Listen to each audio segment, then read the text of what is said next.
నమస్కారం. న్యాయసేవ కార్యక్రమానికి స్వాగతం. ఇవాళ మన అంశం హిందూ వివాహ చట్టాలు న్యాయ సహాయం. ఈ అంశంపై సలహాలు సూచనలు అందించడానికి మనతో పాటు ఉన్నారు 20వ అదనపు junior civil judge city civil court Hyderabad K Sai Kiran గారు, అలాగే న్యాయవాది తేలప్రోలు శ్రీచరణ్ గారు. వారిచే విలువైన సలహాలు సూచనలు స్వీకరిద్దాం. జడ్జి గారు, విడాకులు తీసుకోకుండా వివాహాన్ని రద్దు చేసుకునే అవకాశం ఉందా? ఏ కారణాలతో రద్దు చేసుకోవచ్చు? ఇప్పుడు నార్మల్గా మ్యారేజ్, హిందూ మ్యారేజ్ యాక్ట్ కింద మ్యారేజ్ చేసుకున్న తర్వాత నార్మల్గా అది వ్యాలిడ్ మ్యారేజ్ అయినప్పుడు ఏం చేస్తుందంటే మనం డివోర్స్, అంటే వాళ్ళిద్దరి మధ్యలో డిస్ప్యూట్స్ ఉంటే wife and husband section 13 clause 1 కింద డివోర్స్ పిటిషన్ ఫైల్ చేసుకోవచ్చు, లేదా 13(2) కింద ఏమో ఓన్లీ ఎక్స్క్లూజివ్ వైఫ్ అనేది పిటిషన్ అనేది ఫైల్ చేసుకోవచ్చు. రెగ్యులర్గా ఇది డివోర్స్ అనేది రెగ్యులర్గా మనం డిస్కస్ చేసిన విషయం. ఈ రద్దు అనేది ఏంటంటే section 11 and section 12 of Hindu marriage యాక్ట్లో చెప్తున్నారు. ఈ సెక్షన్ 11 ఏం చెప్తుందంటే వాయిడ్ మ్యారేజెస్ అని చెప్తున్నారు. అంటే ఈ మ్యారేజ్ ఏదైతే ఉందో నల్ అండ్ వాయిడ్ అని చెప్పేసి అంటారు. అంటే ఎలాంటి కండిషన్స్లో అంటే ఒక 3 కండిషన్స్ చెప్పారు. ఏంటిదంటే ఫస్ట్ ఏంటంటే బైగమస్ మ్యారేజ్. అంటే ఏదైతే అంటే ఇప్పుడు హిందూ మ్యారేజ్ యాక్ట్ చట్టం 1955 తెచ్చిన తర్వాత ఓన్లీ మోనోగమి కైండ్ ఆఫ్ మ్యారేజ్, అంటే ఓన్లీ ఫస్ట్ మ్యారేజ్ ఏదైతే ఉందో సింగిల్ మ్యారేజే వ్యాలిడ్ అని చెప్పారు. తర్వాత చేసుకున్న ఏదైతే సెకండ్ వైఫ్ కానీ ఏదైతే ఉంటుందో అది వ్యాలిడ్ కాదు అని చెప్తున్నారు. సో ఇలాంటి గ్రౌండ్ ఏదైతే ఉందో అంటే సెకండ్ మ్యారేజ్ ఏదైతే ఉందో అది బైగమస్ మ్యారేజ్. అంటే అలాంటి సెకండ్ మ్యారేజ్ ఉన్నదానిపైన వీళ్ళు డివోర్స్ పిటిషన్ అనేది వేసుకోవాల్సిన అవసరం లేదు. అలాంటి వాళ్ళు ఏం చేసుకోవాలంటే నల్ అండ్ వాయిడ్, అంటే ఈ మ్యారేజ్ వ్యాలిడే కాదు రద్దు చేయండి అని చెప్పే అవకాశం అనేది ఉంది. ఇది ఒకటి కండిషన్. సెకండ్ కండిషన్ ఏం చెప్తున్నానంటే సపిండా రిలేషన్షిప్లో, అండ్ థర్డ్ కండిషన్ ఏం చెప్తున్నారంటే ప్రోబిటెడ్ డిక్రీస్లో. అంటే సపిండా రిలేషన్షిప్లో అంటే ఏంటంటే ఇప్పుడు ఒక మన దాంట్లో అంటే కొన్ని ట్రెడిషన్స్ ఉంటాయి, అంటే కస్టమ్స్ పర్మిట్ చేస్తే సపిండా రిలేషన్షిప్లో పెళ్లి చేసుకోవచ్చు, ప్రోబిటెడ్ డిక్రీస్లో వాళ్ళు పెళ్లి చేసుకోవచ్చు. అదే కస్టమ్స్ పర్మిట్ చేయకపోతే అలాంటి కండిషన్స్లో పెళ్లి చేసుకుంటే ఆ మ్యారేజ్ని ఏం చేస్తారంటే నల్ అండ్ వాయిడ్ అంటారు. అంటే ఆ మ్యారేజ్ అసలు వ్యాలిడే కాదు అని చెప్తారు. అసలు ఈ సపిండా రిలేషన్షిప్ అంటే ఏంటిది అంటే వీళ్ళు ఒక కేటగిరీ ఇచ్చారు. అంటే ఎవరెవరు వస్తారు ఏంటిది సపిండా అంటే లీనియల్ అసెండెంట్స్ అని చెప్పేసి అంటారు. అంటే లీనియల్ అసెండెంట్ మదర్ సైడ్ నుంచి ఒక 3 జనరేషన్స్ వరకు, ఫాదర్ సైడ్ నుంచి ఒక 5 జనరేషన్స్ వరకు ఎవరైతే ఉన్నారో వాళ్ళందరూ వాళ్ళ మధ్యలో ఉన్న వాళ్ళు ఎవరు పెళ్లి చేసుకోవడానికి లేదు, వీళ్ళందరూ సపిండాస్ అవుతారు అని చెప్తున్నారు. అలానే నెక్స్ట్ ప్రోబిటెడ్ డిక్రీస్ అని చెప్పారు. ఈ ప్రోబిటెడ్ డిక్రీస్ దాంట్లో ఏం చెప్పారంటే కొన్ని రిలేషన్, అంటే ఫస్ట్ చెప్పినట్టు అంటే ఆ ప్రోబిటెడ్ డిక్రీస్లో వన్ ఆఫ్ ది కండిషన్ ఆ సపిండా రిలేషన్ లీనియల్ అసెండెంట్స్లో ఉన్న వాళ్ళు పెళ్లి చేసుకోవద్దని. అలానే దాంతోపాటు ఏం చెప్తారంటే బ్రదర్ అండ్ సిస్టర్స్ మ్యారేజ్ చేసుకోవద్దు, అంకుల్ అండ్ నీస్ మ్యారేజ్ చేసుకోవద్దు, ఆంట్ అండ్ నెఫ్యూ మ్యారేజ్ చేసుకోవద్దు, బ్రదర్స్ చిల్డ్రన్ మ్యారేజ్ చేసుకోవద్దు, సిస్టర్స్ చిల్డ్రన్ మ్యారేజ్ చేసుకోవద్దు అని అంటున్నారు. దీంట్లో ఇంకో కండిషన్ కూడా ఏంటంటే brother and sister children marriage చేసుకోవద్దు అని అంటారు. అంటే మన దగ్గర ఇక్కడ తెలుగు రాష్ట్రాల్లో ఉండే దాంట్లో ఏంటంటే ఇప్పుడు సిస్టర్ ఇన్ లా అవుతారు, అంటే ఎవరైతే మ్యారేజ్ చేసుకుంటారో సిస్టర్ ఇన్ లా మ్యారేజ్ చేసుకోవచ్చు. అంటే నార్మల్గా అయితే ప్రోబిటెడ్ డిక్రీస్లో అది ఏం చెప్తున్నారంటే చేసుకోవద్దు, అది ప్రోబిటెడ్ డిక్రీస్ కింద అవుతుంది, ఆ మ్యారేజే వ్యాలిడ్ కాదు అని చెప్తున్నారు. కానీ ఆ కండిషన్లో చెప్పేటప్పుడు సెక్షన్ 5 కండిషన్లో చెప్పేటప్పుడు ఏం చెప్తున్నారంటే అదే వాళ్ళ కస్టమ్ అండ్ యూసేజ్ పర్మిట్ చేస్తే మాత్రము అది వ్యాలిడ్ మ్యారేజే అని చెప్తున్నారు. అందుకే మన దగ్గర ఇక్కడ సిస్టర్ ఇన్ లాని మ్యారేజ్ చేసుకున్నా సరే అది వ్యాలిడ్ మ్యారేజ్ కింద అవుతుంది, కానీ ప్రోబిటెడ్ డిక్రీస్లో ఉంది అని చెప్పి మ్యారేజ్ వాయిడ్ మ్యారేజ్ కింద కాదు. సో ఇవన్నీ సెక్షన్ 13 కింద బైగమస్, ప్రోబిటెడ్ డిక్రీస్లో అండ్ ఆల్సో సపిండా రిలేషన్షిప్లో ఈ మ్యారేజ్ అన్ని ఏది వ్యాలిడ్ మ్యారేజ్ కాదు అవన్నీ నల్ అండ్ వాయిడ్ అంటారు అని చెప్పారు. ఇంకోటి సెక్షన్ 12 అనేది ఏం చెప్తారంటే వాయిడబుల్ మ్యారేజ్. అంటే ఈ వాయిడబుల్ మ్యారేజ్ అంటే ఏంటంటే ఈ మ్యారేజ్ని మీరు కావాలంటే అంటే వన్ ఆఫ్ ది పార్టీ అంటే మ్యారేజ్ చేసుకున్న తర్వాత ఎవరైతే వైఫ్ అండ్ హస్బెండ్ ఉన్నారో వీళ్ళు కావాలనుకుంటే ఈ మ్యారేజ్ని ఎగ్జిస్టెన్స్లో పెట్టవచ్చు, లేదంటే దీన్ని నల్లిటీ ఆఫ్ మ్యారేజ్ అంటే అనల్మెంట్ ఆఫ్ మ్యారేజ్ అంటారు, నల్ అండ్ వాయిడ్ కూడా చేసుకోవచ్చు, అంటే మ్యారేజ్ని రద్దు చేసుకోవచ్చు అంటారు. దీంట్లో ఒక ఫస్ట్ కండిషన్ ఏం చెప్తారంటే ఇంపార్టెన్సీ గురించి చెప్తున్నారు. అంటే ఇప్పుడు సపోజ్ మ్యారేజ్ చేసుకునే టైంకి ఆ అబ్బాయి ఇంపార్టెంట్ అయ్యి ఉన్నాడంటే అప్పుడు వైఫ్ ఎలాంటి పిటిషన్ అంటే చాలామంది ఏంటంటే ఈ మధ్యలో అందరు ఏం చెప్తున్నారంటే ఇంపార్టెంట్ అనగానే డివోర్స్ పిటిషన్ ఫైల్ చేస్తాము అని చెప్పేసి అంటున్నారు. ఇంపార్టెంట్ అన్నప్పుడు డివోర్స్ పిటిషన్ అనేది ఫైల్ చేసేది అవసరం లేదు. అండ్ సెక్షన్ 11 కింద మీరు ఈ మ్యారేజ్ని అనల్మెంట్ ఆఫ్ మ్యారేజ్ అంటే నల్ అండ్ వాయిడ్ కింద డిక్లేర్ చేయండి, రద్దు చేయండి అని చెప్పే అవకాశం అనేది ఉంటుంది.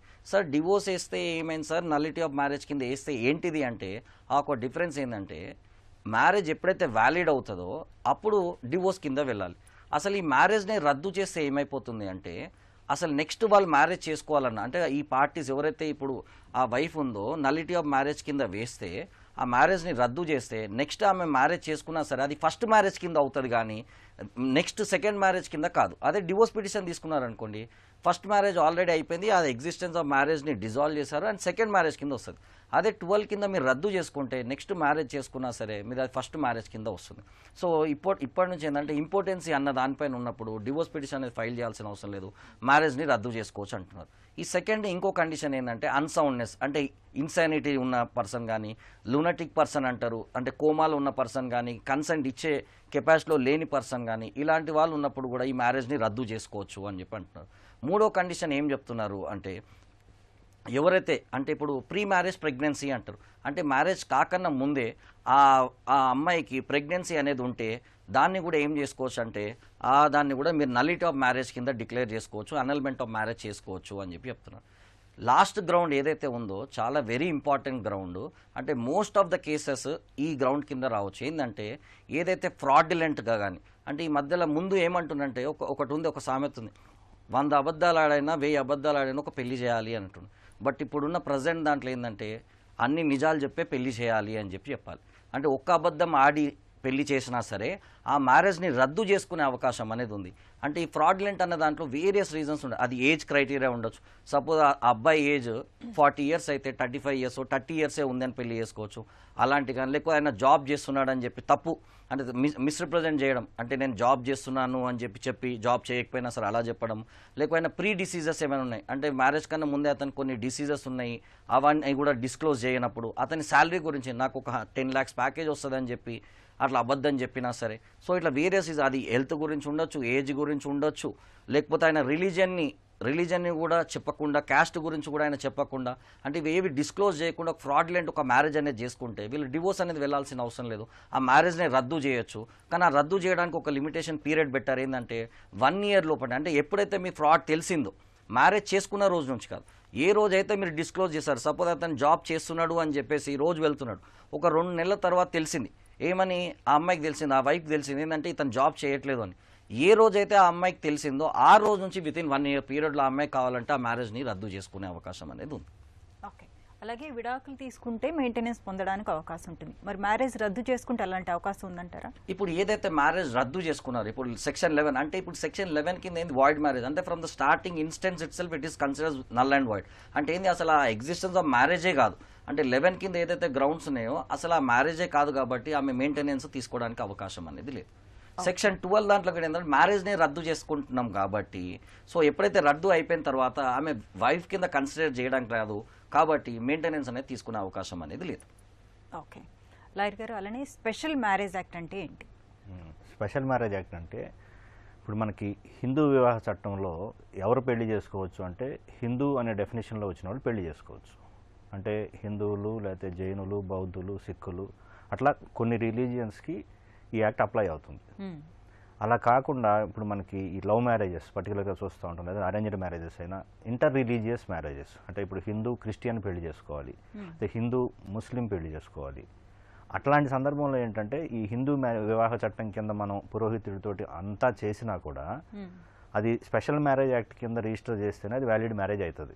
సపోజ్ ఇప్పుడు ఒక హిందువుని ఒక క్రిస్టియన్ని, లేదంటే ఒక ముస్లింని ఒక క్రిస్టియన్, లేకపోతే ఒక ముస్లింని ఒక హిందువుని మనం మన హిందూ మ్యారేజ్ యాక్ట్ కింద మన పంతులు గారిని తీసుకొచ్చో, లేకపోతే పెళ్లి శాస్త్రోక్తంగా చేసినా కూడా ఇది వ్యాలిడ్ మ్యారేజ్, అంటే హిందూ వివాహ చట్టం కింద వ్యాలిడ్ మ్యారేజ్ కాదు, ఎందుకంటే వాళ్ళు ఈ డెఫినేషన్లో రారు కాబట్టి.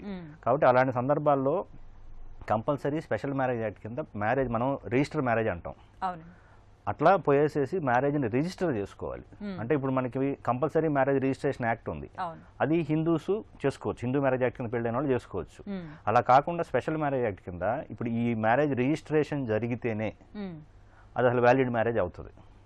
ఇప్పుడు హిందూ మ్యారేజ్ యాక్ట్ కింద కూడా ఈ ఏదైతే ఇప్పుడు మన హిందూ ధర్మం ప్రకారం వివాహానికి సంబంధించిన అన్ని చర్యలు జరగాలో అవన్నీ జరిగితేనే హిందూ మ్యారేజ్ యాక్ట్ కింద కూడా వ్యాలిడ్. ఈ స్పెషల్ మ్యారేజ్ యాక్ట్ ఏంటంటే అలా జరిగినా కూడా రిలీజియస్ కనుక వేరైతే వాళ్ళ మధ్య జరిగిన మ్యారేజ్ రిజిస్ట్రేషన్ చేసుకుంటేనే వ్యాలిడ్, అది డిఫరెంట్. ఓకే, సో ఇప్పుడు విడాకులకి వెళ్ళాలనుకోండి స్పెషల్ మ్యారేజ్ యాక్ట్ కింద వెళ్ళాలి. ఓకే, దాని కింద కూడా ఇప్పుడు మనకి హిందూ మ్యారేజ్ యాక్ట్ కింద ఎలాగైతే 13 కింద ఇప్పుడు మనం డైవర్స్ ఎట్లా వేసుకుంటామో దీంట్లో కూడా స్పెషల్ మ్యారేజ్ యాక్ట్ కింద కూడా ఉంటుంది. కాకపోతే ఏంటంటే క్రూయల్టీ అనేది మేజర్ గ్రౌండ్ ఉంటుంది స్పెషల్ మ్యారేజ్ యాక్ట్ కింద, అట్లా వేసుకోవచ్చు, అక్కడ ఆ యాక్ట్ కింద వేసుకోవాలి. కాల్ తీసుకుందాం అండి. స్రవంతి గారు భద్రాచలం నుంచి. హలో, మేడం నమస్తే అమ్మా, చెప్పండి చెప్పండి నమస్తే మేడం. చెప్పండి. నాకు 13వ సంవత్సరం అప్పుడు నాకు పెద్దలు మ్యారేజ్ చేశారు మేడం. ఓకే అమ్మా. అయితే 2 బిడ్డలు పుట్టాక ఆయన వదిలేశాడు మేడం. వదిలేస్తే మళ్ళీ వేరే ఆయన మ్యారేజ్ చేసి ఒప్పుకొని పెళ్లి చేసుకున్నాడు మేడం. ఆయనకి పెళ్లి అవ్వలేదు. 2006లో నన్ను పెళ్లి చేసుకున్నాడు. ఓకే. పెళ్లి చేసుకుంటే ఇప్పుడు దాకా మంచిగానే ఉన్నాడు మేడం. 2021 వరకు మంచిగానే ఉన్నాడు. మంచిగానే ఇచ్చేసాడు. మా అమ్మ నాన్న చనిపోయారు మేడం. నాకు ఎవరు లేరు. అయితే 2021లో మళ్ళీ వేరే ఆమెను తీసుకుని వేరే చోటుకి వెళ్ళిపోయారు మేడం. ఓకే. అయితే నేను పోలీస్ కేసు పెట్టా. కేసు పెడితే కేసు పెట్టొద్దని ఇంటికి వచ్చి వాపస్ తీసుకోమని చెప్పింది. సార్ నేను మంచిగా చూసుకుంటా, తప్పు అయిపోయింది, జరిగింది వెనక్కి రాదు కదా, ఇద్దరిని మంచిగా చూసుకుంటా, నేను అన్ని సరి చేస్తా అని కేసు వాపస్ తీసుకోమన్నాడు కదా మేడం. నేను 1 నెల ఆగి కేసు వాపస్ తీసుకున్నా. ఓకే. తర్వాత అక్కడే ఉంటుండు, ఇక్కడికి వస్తున్నాడు కానీ మేడం అసలు చూడట్లేదు, ఏం ఇంట్లో పట్టించుకోవట్లేదు, ఏం లేదు. ఇప్పుడు మా అత్తయ్య వాళ్ళు ఏమంటున్నారంటే, నువ్వు నా కొడుకు పెళ్ళాలి ఎలాగైతావు, నువ్వు లంచవి, నువ్వు మా కొట్టు, మా అబ్బాయితో నువ్వు ఉండదు, అసలు నేను కంతాము, అది ఇది అని ఇష్టం వచ్చినట్టు. హలో, ఓకే జడ్జి గారు కాల్ కట్ అయినట్టు. చూడండమ్మా, అంటే మీ దాంట్లో మీ విషయం దాంట్లో ఏంటంటే మీ మ్యారేజ్ ఏదైతే ఉందో అది వ్యాలిడ్ మ్యారేజ్. సో మీరు 13 ఏళ్ళు అయినా సరే, నార్మల్గా అది చైల్డ్ మ్యారేజ్ కింద అయినా సరే, ఎగ్జిస్టెన్స్ అంటే మీరు కావాలనుకుంటే వితిన్ 1 ఇయర్ లోపల దాన్ని రిపీటెడ్ చేసుకోలేదు కాబట్టి ఆ మ్యారేజ్ డైవర్స్ ఇచ్చేసి మళ్ళీ రెండో మ్యారేజ్ చేసుకున్నారు ఆవిడ 13 సంవత్సరాలు 13 అయిపోయిన తర్వాత. ఇప్పుడు ఎగ్జిస్టెన్స్ ఆఫ్ మ్యారేజ్ ఉందండి. 13 సంవత్సరాలకి ఫస్ట్ మ్యారేజ్ అయిందండి. 2 పిల్లలు పుట్టాక ఫస్ట్ అతన్ని వదిలేసి రెండో ఆయన్ని పెళ్లి చేసుకున్నారు ఆవిడ. డివోర్స్ కాలేదు అని చెప్పేసి అన్నారు కదా. డివోర్స్ కాలేదంటున్నారు. అదే డివోర్స్ కాలేదు. డివోర్స్ కాకుండా ఇంకో మ్యారేజ్ ఏదైతే ఆయన ఇంకో అమ్మాయితో ఉన్నారో అది వ్యాలిడ్ కాదు. ఇందాక మనం డిస్కస్ చేసాము. సెకండ్ మ్యారేజ్ చేసుకున్నా సరే, ఇక్కడ మ్యారేజ్ చేసుకున్నా అని చెప్పి చెప్పలేదు, బట్ సెకండ్ మ్యారేజ్ చేసుకున్నా సరే అది వ్యాలిడ్ మ్యారేజ్ కాదు. సో ఇప్పుడు ఉన్న ఆమె దాంట్లో ఏంటంటే పోలీస్ కేసు వేశాను, మళ్ళీ వాపస్ తీసుకున్నాను. పోలీస్ కేసు ఒకసారి అయ్యి ఎఫ్ఐఆర్ రిజిస్టర్ అయిన తర్వాత అది వాపస్ తీసుకోవడానికి లేదు. నాకు తెలిసి ఒక కంప్లైంట్ అనేది ఏదో రిపోర్ట్ అనేది పెట్టినట్టున్నారు, అండ్ మళ్ళీ అది వాపస్ తీసుకున్నారు. FIR register కాలేదనుకుంటా. సో అందుకే మళ్ళీ రిటర్న్ తీసేసుకున్నారు, విత్డ్రాల్ చేసుకున్నారు అనుకుంటా. బట్ ఒకసారి ఎఫ్ఐఆర్ రిజిస్టర్ అయితే దాన్ని హైకోర్టుకి వెళ్ళి క్వాష్ చేసుకోవాలి 482 కింద, కానీ పోలీస్ వాళ్ళు దాన్ని విత్డ్రా చేయడానికి అవకాశం అనేది లేదు. ఇంకోటి ఏంటంటే ఇప్పుడు ఆమెకి ఏమి ఇవ్వట్లేదు, చూడట్లేదు అంటున్నారు కాబట్టి మెయింటెనెన్స్ పిటిషన్ అనేది వేసుకోవచ్చు. ఇప్పుడు 125 కింద మెయింటెనెన్స్ పిటిషన్ వేసుకోవచ్చు. ఇప్పుడు దీంట్లో ఏంటంటే వాళ్ళు చూడట్లేదు, హరాస్ చేస్తున్నారు కూడా అంటున్నారు కాదు. గృహహింస చట్టం ఉంది డీవీసీ కింద, ఆమె ప్రొటెక్షన్ తీసుకోవచ్చు. ఇప్పుడు ఇంట్లో ఉండనియట్లేదు, ఇంట్లోంచి కూడా పంపించేస్తున్నారు, హరాస్ చేస్తున్నారు అంటే section 18 and 19 and 20 of DVC act ఉంది. Protection act, residential act, residence ఇవ్వమని చెప్పేసి, అండ్ ఆల్సో మానిటరీ రిలీఫ్. ఏదైతే చూడట్లేదు అంటున్నారు, పిల్లల్ని కూడా చూడట్లేదు అంటున్నారు కాబట్టి ఆ రిలేటెడ్ దానిపైన ఏవైతుందో మెయింటెనెన్స్ పిటిషన్స్ అనేది ఫైల్ చేసుకోవచ్చు. అండ్ ఆమె ఉండాలి, అతను వెళ్ళిపోయాడు అది ఇది అంటున్నారు కదా, సో ఆయనతో ఉండాలి అనుకుంటే restitution of conjugal rights petition section 9 of Hindu marriage act కింద ఆమె ఇట్లా, ఎందుకంటే మ్యారేజ్ చేసుకున్న తర్వాత ఇద్దరు పార్టీస్కి రైట్స్ అండ్ ఆబ్లిగేషన్స్ వస్తాయి. ఇద్దరు కలిసి ఉండాలన్న ఉద్దేశంతో మ్యారేజ్ అనేది చేసుకున్నారు.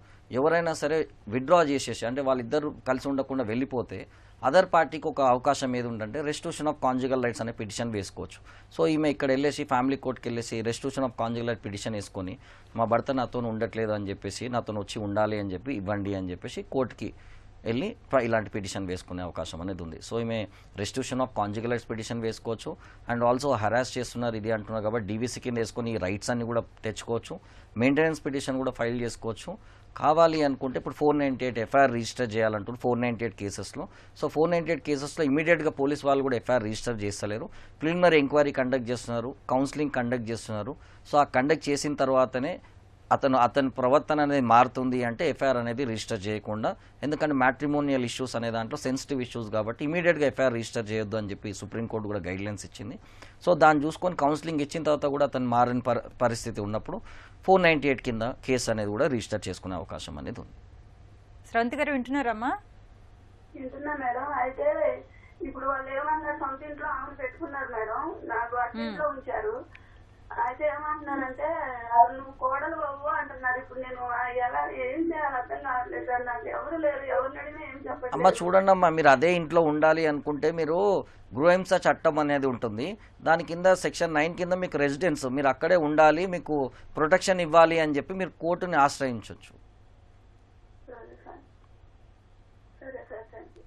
మరో కాల్ తీసుకుందాం అండి. హైదరాబాద్ నుంచి నరసింహుల్ గారు. హలో. హలో, నమస్తే అమ్మా. నమస్తే అండి, చెప్పండి. మా అమ్మాయి మ్యారేజ్ అయ్యి 18 years అయిందమ్మా. అయితే అందుకు సంతానం పెట్టదమ్మా. ఓకే. సంతానం కాకపోతే ఆ వదిలిపెట్టి ఇంకో పెళ్లి చేసుకుంటా అని మా అమ్మాయిని ఇంటికి నిలబెట్టిండమ్మా. అయితే మా అమ్మాయి వచ్చి 3-4 months అయితే ఇంటికి వచ్చి, మా ఇంటికి వచ్చి. ఓకే. అది మరి మేము కంప్లైంట్ కూడా ఇచ్చామా పోలీస్ స్టేషన్ కీసర్లా. అయితే వాళ్ళు ఇంతవరకు యాక్షన్ తీసుకోలేదమ్మా. వాళ్ళు ఓకే. ఎట్లా చేస్తే బాగుంటుందని మీకు ఫోన్ చేసి ఉంటుంది. ఓకే, చరణ్ గారు.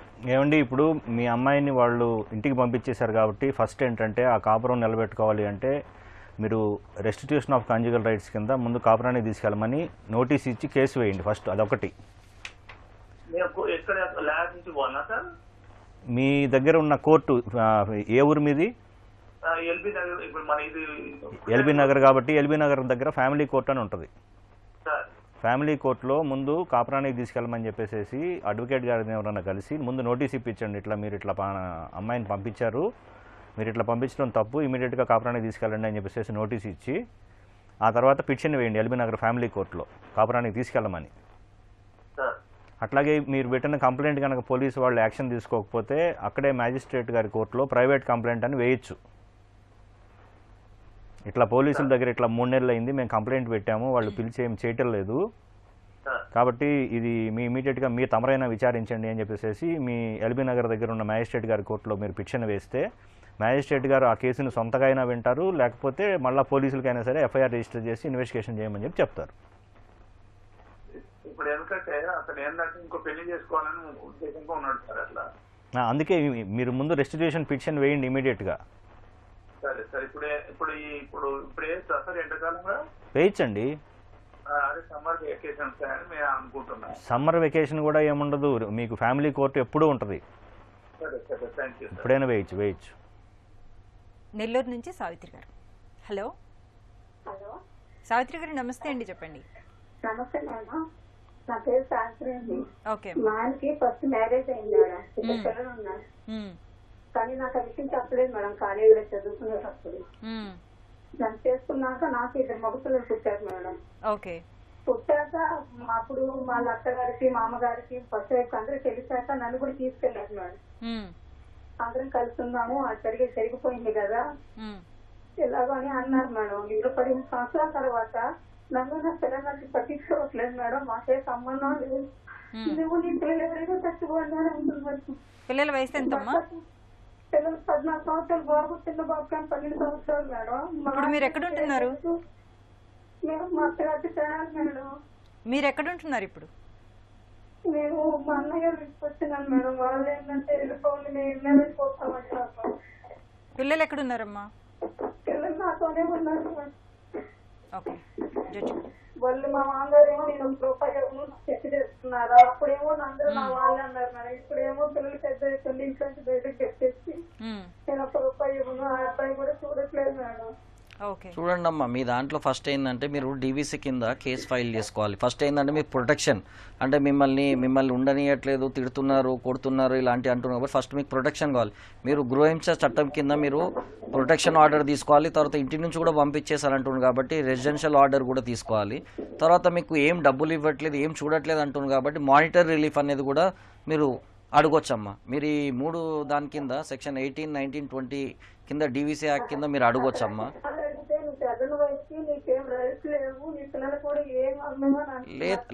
లేదమ్మా, ఫస్ట్ వైఫ్ కి డివోర్స్ ఇచ్చేసారా, ఎలా అయిందమ్మా ఫస్ట్ మ్యారేజ్?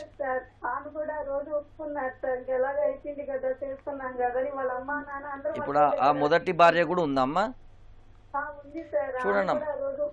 చూడండి అమ్మా, ఇప్పుడు నార్మల్గా ఏంటంటే ఇప్పుడు మోసం చేసి మిమ్మల్ని చేసుకున్నారు ఏదైతే ఉందో, మోసం చేసి మిమ్మల్ని చేసుకున్నారు. కానీ హిందూ చట్టం ఏం చెప్తుందంటే ఫస్ట్ మ్యారేజ్ ఒకటే వ్యాలిడ్ అని చెప్తుంది, సెకండ్ మ్యారేజ్ వ్యాలిడ్ కాదంటుంది. కానీ మీ పిల్లలకి ఎవరైతే మీ పిల్లలు ఉన్నారో ఆ పిల్లలకి మాత్రము మెయింటెనెన్స్ అనేది ఇవ్వాలమ్మా. సో మీరు ఏంటంటే మీ పిల్లలు ఎవరైతే ఉన్నారో మీ భర్త ఏం సంపాదించి నాకు ఇవ్వలేదు, ఇదంతా నా ఆస్తి నా ప్రాపర్టీ అని మా మామగారు అంటున్నారు. లేదమ్మా, ఆస్తి గురించి అవసరం లేదమ్మా. ఇప్పుడు మీరు ఏం చేశారంటే మీ పిల్లలు మెయింటెనెన్స్ పిటిషన్ అనేది వేసుకోవచ్చు, ఓకేనా? మెయింటెనెన్స్ పిటిషన్ వేయొచ్చు. ఆ మెయింటెనెన్స్ పిటిషన్ వేసినప్పుడు దాంట్లో ఇప్పుడు రజనీష్ కుమార్ అని చెప్పి సుప్రీంకోర్టు జడ్జ్మెంట్ ఇచ్చింది. ఆ జడ్జ్మెంట్లో ఏం చెప్పారంటే ఇప్పుడు మీ హస్బెండ్కి ఒక ప్రాపర్టీ, ఇప్పుడు మీ హస్బెండ్కి రిలేటెడ్ ఏదో ఒక ప్రాపర్టీ ఉంటుంది కదమ్మా. ఇప్పుడు జాబ్ ఏదో చేస్తున్నారు కదా, దాంట్లో వచ్చే శాలరీ నుంచి కానీ ఆదాయం నుంచి అయినా సరే పిల్లలకి చూసుకోవాలి. ఇప్పుడు మీరు సెకండ్ మ్యారేజ్ అయినా సరే మీకు ఎలాంటి రైట్స్ లేకపోయినా సరే మీ పిల్లలకి మాత్రం అన్ని రైట్స్ ఉంటాయమ్మా. ఏదైతే మొదటి భార్య పిల్లలకి ఏవైతే రైట్స్ ఉన్నాయో అవన్నీ రైట్స్ మీకు కూడా వస్తాయి. మరో కాల్ తీసుకుందాం అండి. హైదరాబాద్ నుంచి విద్యాధరి గారు. హలో. హలో, నమస్తే అండి, చెప్పండి. నమస్తే మేడం. ఇప్పుడు ఏంటంటే మేము రాజమండ్రిలోని మా వారు కోర్టులో కేసు వేశానండి. అక్కడ కోర్టులోని మాకు డైవర్స్ వచ్చేసి నేను హైకోర్టులో అప్లై చేశాను. నాకు స్టే ఆర్డర్ వచ్చింది. సో నేను ఇప్పుడు ఆయన 8 years నుంచి ఎక్కడ ఉంటున్నారు ఏంటని నాకు తెలియదు. రీసెంట్ గా అడ్రస్ తెలిస్తే హైదరాబాద్ లో పలానా చోట ఉంటున్నారని తెలిస్తే నాకు స్టే ఆర్డర్ వచ్చింది. కాబట్టి పిల్లల్ని తీసుకుని వచ్చి ఇక్కడ ఇంటి దగ్గరే కుటుంబం దగ్గర పడుకున్నాను. వచ్చాను లోపలికి, ఆయన అలౌ చేయలేదు. పోలీస్ స్టేషన్ లో కంప్లైంట్ చేశారు, న్యూసెన్స్ చేస్తుంది, ఇక్కడికి వచ్చాము. అప్పుడు నేను పోలీస్ వాళ్ళకి చెప్పాను, నా హైకోర్టు నుంచి నాకు స్టే ఆర్డర్ వచ్చిందంటే ఆయన నా భర్త, నేను ఆయన భార్యని, నన్ను నా పిల్లల్ని 8 సంవత్సరాలకి మా అమ్మ వాళ్ళ ఇంట్లో వదిలేశారు. సో ఆయనకు నాకు అడ్రస్ తెలిసింది కాబట్టి నేను వచ్చి ఇప్పుడు ఉంటున్నానండి. ఉండడానికి ఇవ్వాలంటే అంటే ఆయన ఇవ్వలేదు. నేను 5 రోజులు మాత్రం బయట కుమ్మం దగ్గర పడుతున్నాను. పడుతుంటే ఆయన ఏమంటున్నారంటే నీకు ఇందులో ఉండే రైట్ లేదు, నువ్వు ఇందులో ఉండడానికి లేదు, జస్ట్ స్టే ఇచ్చిందంటే నాతో కలిసి ఉండమని ఏమీ ఇవ్వలేదు అని ఆయన అంటున్నారు అనమాట. నేనేం చేశానంటే తాళం పనులు వస్తాను లోపలికి వచ్చేసాను. ప్రెసెంట్ ఆ ఇంట్లోనే నేను ఉంటున్నాను. ఓకే. ఇప్పుడు నేను అసలు ఈ ఇంట్లో ఉండే రైట్ నాకు లేదా, ఆయన ఉండదు, అర్జెంట్ గా ఇంట్లో బయటకు వెళ్ళిపోయి అంటున్నారు. నేను పైనతో ఇంట్లో 2 నెలల నుంచి ఇలానే ఉంటున్నాను. ఆయన వాళ్ళ అన్నయ్య వచ్చాడు, ఆయన మధ్యలో ఒకసారి వచ్చినాడు, పోలీస్ స్టేషన్ పెడదాము మాట్లాడుకుందాము అని చెప్పి అన్నారు. పోలీసులు ఏమన్నారంటే మమ్మల్ని తీసుకెళ్లి ఏమీ చేపెట్టమని మాకు లేదమ్మా, సో నువ్వు అందులో ఉండడానికి నీకు రైట్ లేదు, ఆయన ఇష్టమైతే ముందు చేస్తా లేదు అని అన్నారు. లేదంటే వాళ్ళకి ఏదైనా ఇల్లు కానీ ఏదైనా తీసుకొచ్చు అని అన్నారు. నన్ను అలా తీసుకెళ్లి చేసేసి ఈ లోపల పిల్లలిద్దరు ఇంట్లోనే ఉన్నారు. తాళం పెట్టి వెళ్ళాను. వచ్చి చాలా చరణ్ గారు ఏమండి, ఇప్పుడు మీరు చెప్పింది ఏంటంటే ఆల్రెడీ రాజమండ్రి కోర్టులో డైవర్స్ వచ్చింది, దాని మీద మీరు హైకోర్టులో వేసి స్టే తీసుకున్నారన్నారు కదా. అవునండి, కాల్ కట్ అయిన. అయితే ఏంటంటే ఇప్పుడు హైకోర్టులో స్టే తీసుకున్నప్పుడు ఏంటంటే operation of the divorce stay అయింది. స్టే అయినప్పుడు ఆవిడ ఇప్పుడు ఆల్రెడీ ఉండాలి అని అనుకుంటే ఇప్పుడు అతనికి ఇష్టం లేకుండా అయితే ఫోర్సిబుల్గా పోయి తీసుకెళ్ళలేరు. లేదు ఆవిడ ఉండాలి, ఆవిడకి షెల్టర్ కావాలి, పిల్లలకి కావాలి అనుకున్నప్పుడు డీవీసీ కింద పిటిషన్ వేయచ్చు. ఇప్పుడు కూడా డీవీసీ కింద పిటిషన్ వేసి she can seek protection orders. ఎందుకంటే ఒకసారి high court lower court degrees operation stay అయినప్పుడు యాజ్ ఆఫ్ నౌ అది 100% డైవర్స్ అయినట్టు కాదు కాబట్టి ఆ రిలేషన్షిప్ స్టిల్ కంటిన్యూ అవుతుంటుంది. కాబట్టి డొమెస్టిక్ వైలెన్స్ యాక్ట్ కింద పిటిషన్ వేసి she can seek relief. Okay, అంటే ఇంట్లో ఉండకూడదు అనడానికి రైట్ ఉందండి అతనికి? అదేనండి, ఇప్పుడు అదే కదా ఇప్పుడు ఇందాక వేరే మేడం గారికి చెప్పింది కూడా, సార్ చెప్పింది కూడా, ప్రొటెక్షన్ ఆర్డర్స్ లేదంటే రెసిడెన్స్ ఆర్డర్స్ కూడా తీసుకోవచ్చు. డీవీసీ కిందనే ఆ రిలీఫ్స్ ఉన్నాయి. ఇప్పుడు మనకి డీవీసీ యాక్ట్ వచ్చినాకనే ఇవన్నీ కూడా మెయింటెనెన్స్ కానీ లేకపోతే ఇంట్లో ఉన్న షేర్డ్ హౌస్ అకామిడేషన్లో ఉండటానికి కానీ ఇవన్నీ కూడా ఈ రిలీఫ్స్ 17, 18, 19 రిలీఫ్స్ అన్నీ కూడా మీకు డీవీసీలో దొరుకుతాయి. ఓకే, మరి కాల్ తీసుకుందాం అండి. జగిత్యాల నుంచి రాజీ గారు. హలో రాజీ గారు, నమస్తే అండి. హలో రాజీ గారు. ఓకే జడ్జి గారు, ఇప్పుడు ఇంతకుముందు కాలర్ కూడా మనం మాట్లాడుకున్నాము, అంటే సెకండ్ వైఫ్కి ఎలాంటి రైట్స్ ఉంటాయి అసలు మామూలుగా అయితే కనుక? అతను మోసం చేసి పెళ్లి చేసుకున్నాడు ఆవిడ్ని, ఎలాంటి రైట్స్ ఉంటాయి అంటారు? ఇప్పుడు నార్మల్ సెకండ్ మ్యారేజ్ ఏదైతే చేసుకున్నాడో మోసం చేసి చేసుకుంటే ఏంటంటే అతని పైన ఈమె ఎఫ్ఐఆర్ అనేది రిజిస్టర్ చేసుకోవచ్చు, క్రిమినల్ కేసు అనేది ఫైల్ చేసుకోవచ్చు. ఏంటిది అంటే 494 అంటే section 494 of IPC and section 495 of IPC. అంటే ఈ సెకండ్ మ్యారేజ్ చేసుకునే దాంట్లో ఏంటంటే ఇందాక కేసులో ఏంటంటే 495 కింద వస్తుంది. 494 ఏంటంటే చెప్పే, అంటే ఆల్రెడీ నాకు ఫస్ట్ మ్యారేజ్ అయింది, ఎగ్జిస్టెన్స్ ఆఫ్ మ్యారేజ్ ఉంది, వైఫ్ ఉంది, పిల్లలు ఉన్నారని చెప్పి పెళ్లి చేసుకుంటేమో 494 కింద ఆయన పనిషబుల్ అవుతారు. చెప్పకుండా అంటే concealment of the previous marriage అంటే ఫస్ట్ మ్యారేజ్ అయ్యింది ఆల్రెడీ వైఫ్ ఉన్న పిల్లలను చెప్పకుండా చేసుకుంటే మాత్రం 10 సంవత్సరాలు జైలు శిక్ష. అందుకే 494 కింద అయితేమో 8 సంవత్సరాలు జైలు శిక్ష, అదే 495 కింద అనుకోండి 10 సంవత్సరాలు జైలు శిక్ష అనే దాంట్లో ఉంది.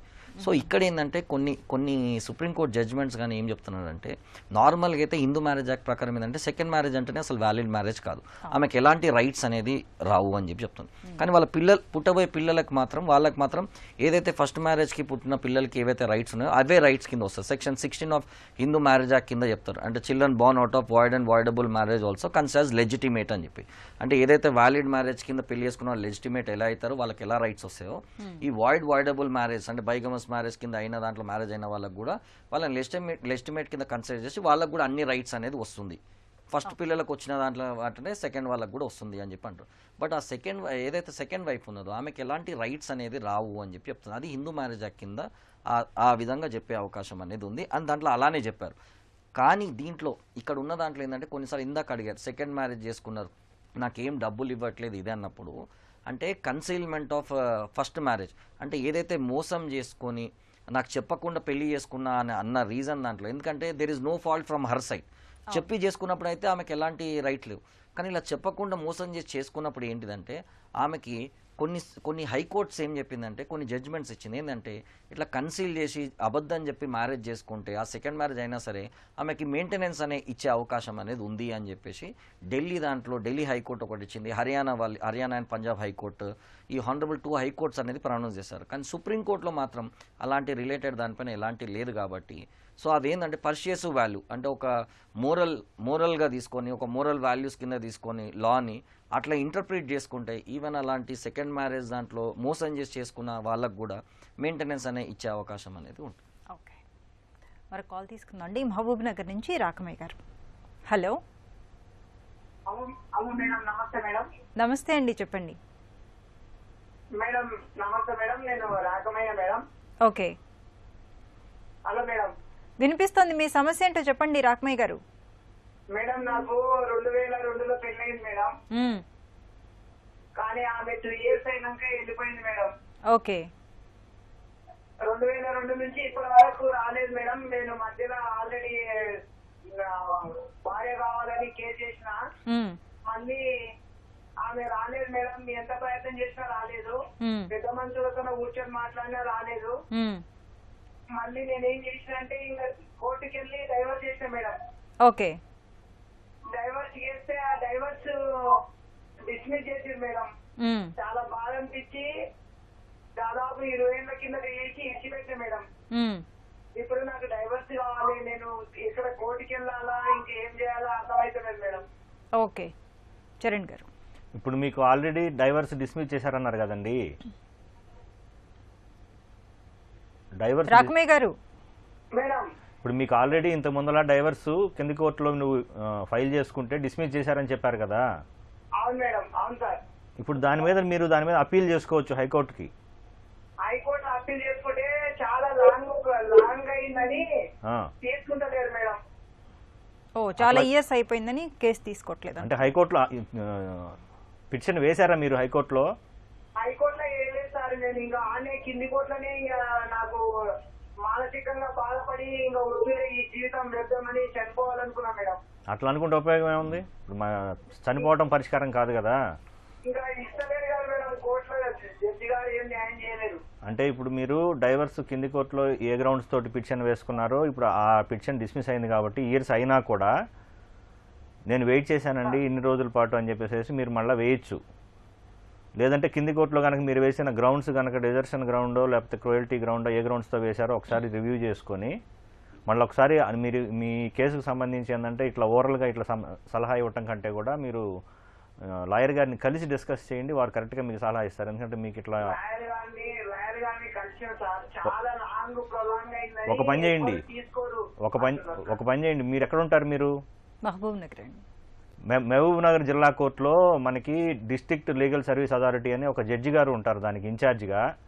వారు మీతోటి పర్సనల్గా మాట్లాడతారు. మీరు అక్కడికి వెళ్తే డిస్ట్రిక్ట్ లీగల్ సర్వీస్ అథారిటీ అని ఉంటుంది, అక్కడికి వెళ్ళండి. వాళ్ళు మీ ప్రాబ్లమ్ని అర్థం చేసుకొని మీకు కరెక్ట్గా గైడ్ చేస్తారు మీకు. ఓకే అండి, థ్యాంక్ యూ సో మచ్ అండి. ఇప్పటివరకు మనం హిందూ వివాహ చట్టాలు న్యాయ సహాయం అంశంపై సలహాలు సూచనలు స్వీకరించాం. వచ్చే శనివారం 9:30 న్యాయ సేవ కార్యక్రమంలో మళ్ళీ కలుసుకుందాం. అంతవరకు సెలవు. నమస్కారం.